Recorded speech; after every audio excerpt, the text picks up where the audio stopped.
Renungan Malam, God's Amazing Grace atau Kasih Karunia Allah yang Mengagumkan oleh Ellen G. White, tanggal 18 Januari 2026. Mari kita berdoa. Bapa kami yang di sorga, Allah pencipta langit dan bumi, laut beserta segala isinya. Satu-satunya Allah yang benar, yang kami sembah selalu melalui anak-Mu Yesus Kristus. Kami bersyukur dan berterima kasih oleh sebab penyertaan dan perlindungan Bapa sepanjang hari dalam seluruh aktivitas dan pekerjaan kami. Pada malam ini kami akan mendengarkan firman-Mu. Mohon kehadiran Roh Yesus Kristus dalam hati kami, menuntun dan mengajari kami agar dapat mengerti dan menghidupkan setiap firman yang kami pelajari dan dengarkan. Besertalah dengan kami sepanjang malam ini, ya Bapa. Kami persembahkan doa ini di dalam nama Yesus yang adalah Tuhan dan Juru Selamat kami. Amin. Renungan malam ini akan dibacakan oleh Ibu Rumina Sidabutar. Kepada Ibu Rumina, kami persilahkan. Selamat malam saudara-saudari. Renungan malam tanggal 18 Januari 2026 berjudul Undangan Penuh Kasih. Ayat inti dari Matius 11 ayat 28. Marilah kepadaku semua yang letih lesu dan berbeban berat. Aku akan memberi kelegaan kepadamu. Kristus berusaha mengajarkan kepada murid-muridnya kebenaran bahwa dalam kerajaan Allah tidak ada batas wilayah, tidak ada kasta, tidak ada golongan bangsawan, bahwa mereka harus pergi ke segala bangsa, membawa kepada mereka pekabaran tentang kasih seorang juru selamat. Kristus merobohkan tembok pemisah, kasih diri dan prasangka yang memecah belah karena kebangsaan, serta mengajarkan kasih kepada seluruh keluarga manusia. Ia mengajarkan kita untuk memandang setiap jiwa yang membutuhkan sebagai sesama kita, dan dunia ini sebagai ladang kita. Seperti sinar matahari yang menembus hingga ke pelosok bumi, demikian pula Allah merancang agar terang Injil menjangkau setiap jiwa di muka bumi. Di seluruh dunia, pria dan wanita memandang dengan rindu ke sorga. Doa, air mata, dan permohonan naik dari jiwa-jiwa yang merindukan terang, kasih karunia, dan Roh Kudus. Banyak yang sudah berada di ambang kerajaan, hanya menunggu untuk dikumpulkan masuk. Dalam kepercayaan yang diberikan kepada murid-murid pertama, orang percaya di setiap zaman turut mengambil bagian. Setiap orang yang telah menerima Injil telah diberikan kebenaran suci untuk disampaikan kepada dunia. Umat Allah yang setia selalu menjadi misionaris yang giat, mengabdikan sumber daya mereka untuk kemuliaan namanya, dan dengan bijaksana menggunakan talenta mereka dalam pelayanan baginya. Setiap orang yang telah menerima Kristus dipanggil untuk bekerja bagi keselamatan sesamanya. Roh dan pengantin perempuan itu berkata, "Marilah," dan barang siapa yang mendengarnya, hendaklah ia berkata, "Marilah." Wahyu 22 ayat 17. Amanat untuk menyampaikan undangan ini mencakup seluruh gereja. Setiap orang yang telah mendengar undangan itu harus menyuarakan kembali pekabaran itu dari bukit dan lembah, berkata, "Marilah." Sudah lama Allah menantikan agar semangat pelayanan menguasai seluruh gereja, sehingga setiap orang bekerja baginya sesuai dengan kemampuannya. Ketika anggota-anggota gereja, Allah melakukan pekerjaan yang telah ditetapkan bagi mereka di ladang-ladang yang membutuhkan, baik di dalam negeri maupun di luar negeri, dalam penggenapan amanat Injil. Seluruh dunia akan segera menerima peringatan dan Tuhan Yesus akan kembali ke bumi ini dengan kuasa dan kemuliaan yang besar. Demikianlah bacaan renungan malam kita. Selamat malam. Terima kasih atas penata layanan Ibu Rumina. Tuhan Yesus memberkati. Saudara-saudari dalam Yesus Kristus, Renungan malam ini merupakan undangan yang penuh kasih dari Yesus Kristus kepada semua orang. Di dalam ayat inti renungan malam ini, Matius 11 ayat 28, Yesus berkata, "Marilah kepadaku semua yang letih lesu dan berbeban berat. Aku akan memberi kelegaan kepadamu." Tentang ayat ini, Roh Nubuat di dalam buku The Desire of Ages, halaman 328, paragraf 2, berkata, kata-kata penghiburan ini diucapkan kepada orang banyak yang mengikuti Yesus. Juru selamat telah mengatakan bahwa hanya melalui dirinya manusia dapat menerima pengetahuan tentang Allah. Ia telah berbicara tentang murid-muridnya sebagai orang-orang yang telah diberikan pengetahuan tentang perkara-perkara surgawi. Namun, ia tidak meninggalkan seorang pun untuk merasa dirinya terpisah dari kasih dan perhatiannya. Semua yang letih lesu dan berbeban berat boleh datang kepadanya. Yesus mengundang semua orang yang letih lesu dan berbeban berat. Sadar atau tidak sadar, semua orang letih lesu dan berbeban berat. Apa beban terberat yang kita pikul saat ini?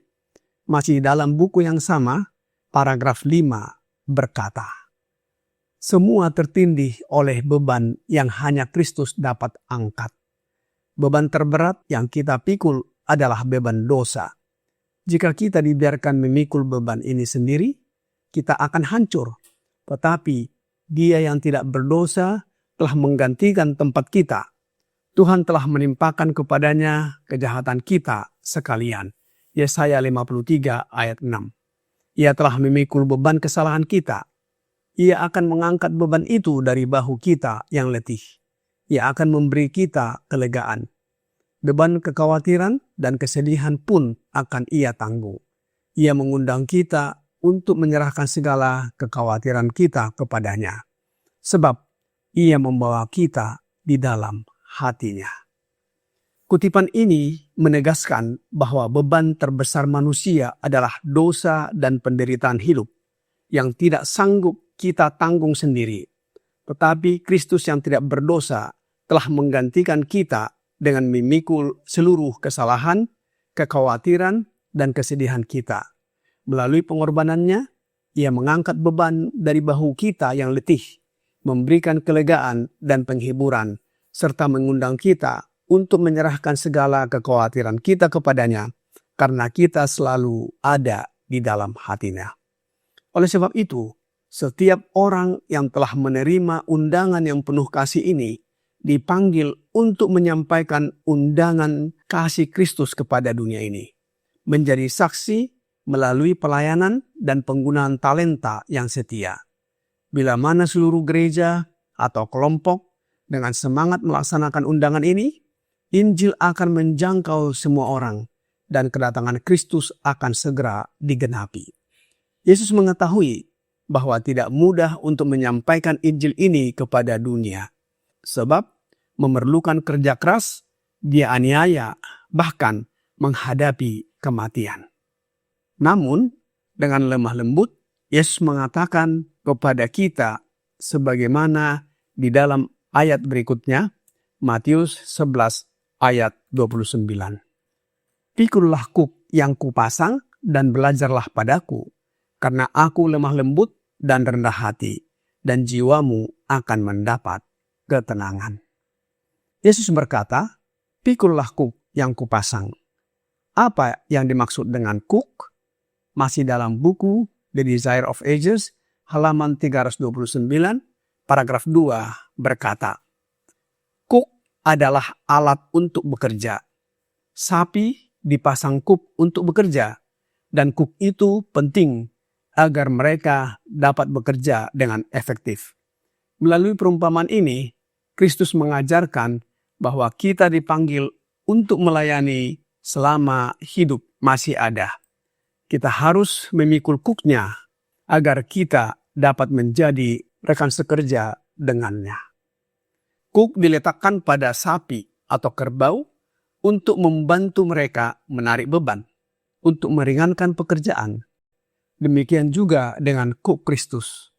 Ketika kehendak kita larut dalam kehendak Allah dan kita menggunakan karunia-Nya untuk memberkati orang lain, kita akan mendapati beban hidup menjadi ringan.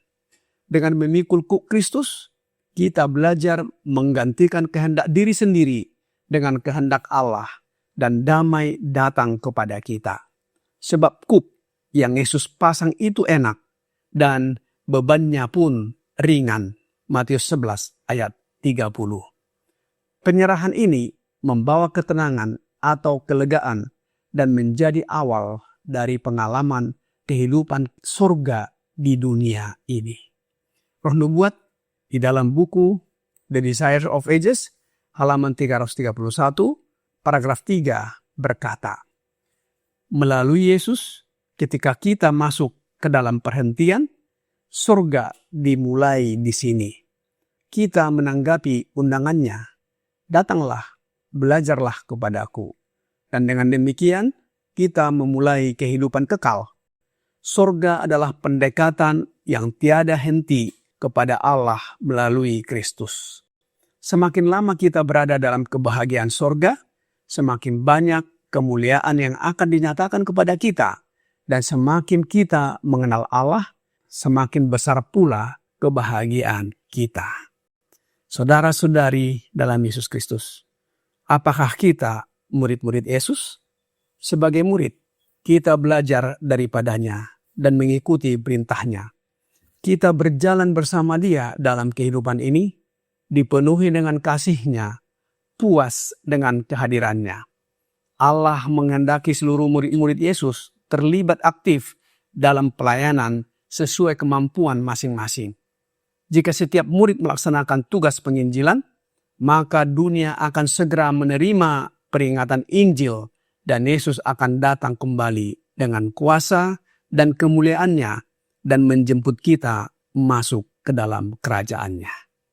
Kiranya renungan malam ini membawa pembaharuan dan sukacita bagi kita. Tuhan Yesus memberkati. Mari kita berdoa. Bapa kami yang di sorga, terima kasih atas firman yang sudah kami dengarkan malam ini, yang mengundang kami untuk datang kepadamu dan menerima kuk yang Yesus letakkan pada kami. Sebagai gambaran yang mengajarkan bahwa kami dipanggil untuk melayani sesama, menyampaikan undangan yang penuh kasih, yaitu Injil selama kami hidup. Oleh sebab itu ya Bapa, kami mohon karuniakan Roh Yesus Kristus dalam hati kami, agar kami bersedia menjadi rekan sekerja Yesus untuk menyampaikan Injil kepada sesama kami. Biarlah karakter kami diubahkan menjadi serupa dengan karakter Yesus. Inilah kepastian bagi kami untuk dipersiapkan menyambut kedatangan Yesus Kristus yang kedua kali, dan kami dapat diangkat masuk ke dalam kerajaan sorga. Banyak dosa dan pelanggaran yang kami lakukan ya Bapa, mohon ampuni kami. Kami persembahkan doa ini hanya melalui Yesus Kristus yang adalah Tuhan dan Juru Selamat kami. Amin.